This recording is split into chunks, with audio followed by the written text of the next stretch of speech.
The Chargers are 2-0 and atop the AFC West after their Monday Night Football victory against the Las Vegas Raiders. So I'm going to tell you in this Week 3 matchup how the Broncos have the advantage over the Los Angeles Chargers. Now, before we get into my preview, please tell me, who do you think is the bigger threat right now after Week 2 to the Broncos? Is it the Raiders or is it the Chargers? And the answer right now is the Chargers, of course.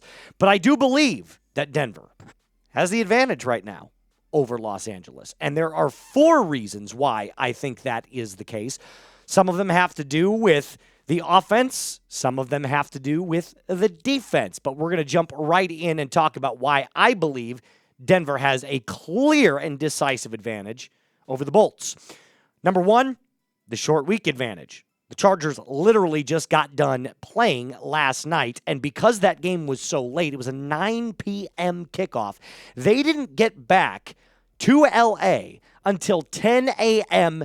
today, meaning they're going to have today off and then start practice up again tomorrow, which also means the Chargers are going to have less than 5 days to prep for the Denver Broncos. And I don't care what you say, this is like every single NFL veteran will tell you they need as much rest as possible. Those extra rest days really come in handy in getting your body right, especially when you look at some of the players against the Raiders that, you know, were part of their key to victory. Justin Herbert played well. Amari Hampton didn't. We're going to talk about him later on today.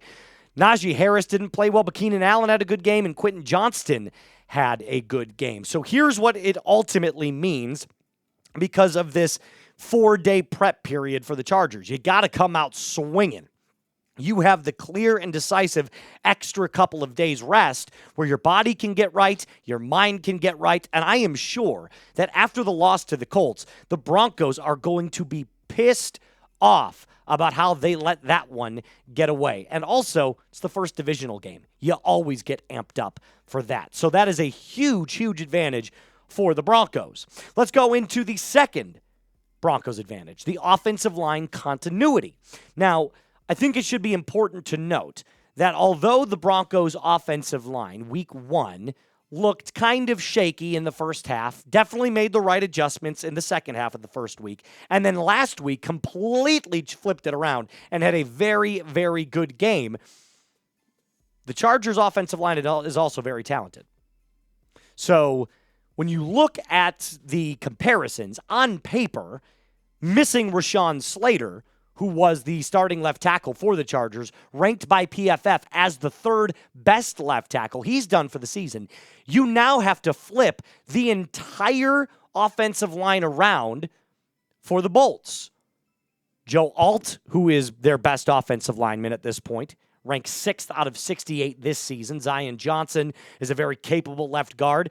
I think arguably their worst offensive lineman is Bradley Bozeman, who ranks 26th out of 33 centers. But Mekhi Becton just came over from the Philadelphia Eagles last year, and Trey Pipkins was the backup to Rashawn Slater, but he flips over to right tackle while Alt goes and plays left tackle, which he played at Notre Dame.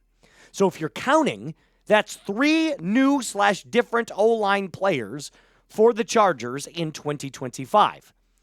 That new combination that they're not used to. Because remember, it was Slater at the left tackle, Alt at the right tackle. That's what they hoped going into this. Now, things look good.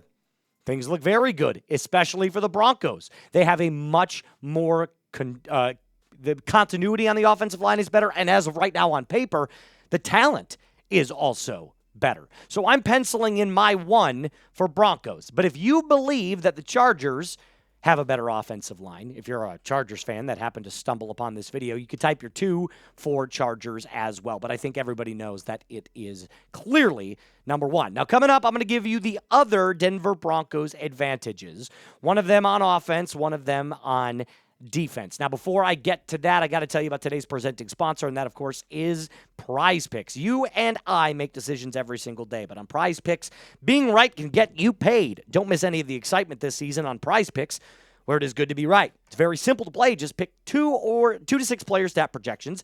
Pick more or less, and if you get your picks right, you could cash in. It is the best way to win cash this football season. Which players are going off? Which ones aren't? Make your picks in less than 60 seconds and turn your takes into cash all season long on Prize Picks. How does it work? Well, here's mine. I comboed mine. I have a little baseball pick here for you. Matt Olson on the more for his hitting score, and then I took James Cook, a Michael Penix Jr. more, and also my max discount play on Patrick Mahomes, who, let's be honest, he's going to get more than half a passing yard. So this could look like yours, but it doesn't have to. You can make your picks with our friends at Prize Picks.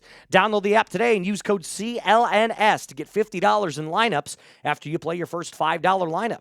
That's code CLNS to get $50 in lineups after you play your first $5 lineup. Prize Picks. It's good to be right. So let's go with our third Broncos advantage, the offensive run game. And remember, I talked a little bit about Omari and Hampton earlier in the episode. Later today, you're going to get a full breakdown on why I believe the Denver Broncos dodged a major bullet when it came to Omari and Hampton. So let's just look at the rushing offense so far as a team, not by individual players. The Broncos have 269. The Chargers have 171. That's less than 100 a game. And the head-to-head matchups right now between RB1 and RB2 for the Broncos being J.K. Dobbins and R.J. Harvey, and Omari and Hampton and Najee Harris for the Bolts. Clearly right now, the Broncos have the advantage of it. And J.K. Dobbins is the major reason for that, at least at this point. R.J. Harvey's going to come along. Don't worry about him. He's got that big play mentality, that big play capability. But right now, the leader of this rushing attack is clearly J.K. Dobbins, and that's why you signed him. He's averaging 4.6 yards per carry for the Broncos. The lead back right now for the Chargers is the combo of Omari and Hampton and Najee Harris. Well, I can tell you this right now. Hampton's only averaging 3.1 yards per carry. That's awful. He's a rookie. It might come along. It might not. I hope it doesn't. But right now, J.K. Dobbins is your clear and decisive reason why this Denver Broncos rushing attack is also an advantage. And then finally, and arguably, in my opinion, one of the most important, excuse me, the star pass rusher. Khalil Mack is your star pass rusher for the Los Angeles Chargers. Well, if you watched the game last night, maybe you did, maybe you didn't, he was in a sling. His arm got bent at a really weird angle, and it was really gross to see. But he is out for a significant period of time. I think the question now about his injury is not, is he going to come back, but is he going to come back this season? Because there have been talks about him going on IR. So he'll be out for a significant period of time. We don't exactly know how long that's going to be, but we can tell you this. Without Khalil Mack, this pass rush is not nearly as potent. And I know the pass rush for the Broncos was not good for the Colts. I get it. However, Zach Allen, one of the captains of this defense, was asked specifically about the pass rush because they only generated 1 sack on Daniel Jones. And Zach Allen kind of brushed off the question and really didn't pay it much attention. Here's what he said. I'm not worried about the pass rush. Obviously, week 1 was special with 6 sacks. I would love for it to be like that every single week. But that's just not the case.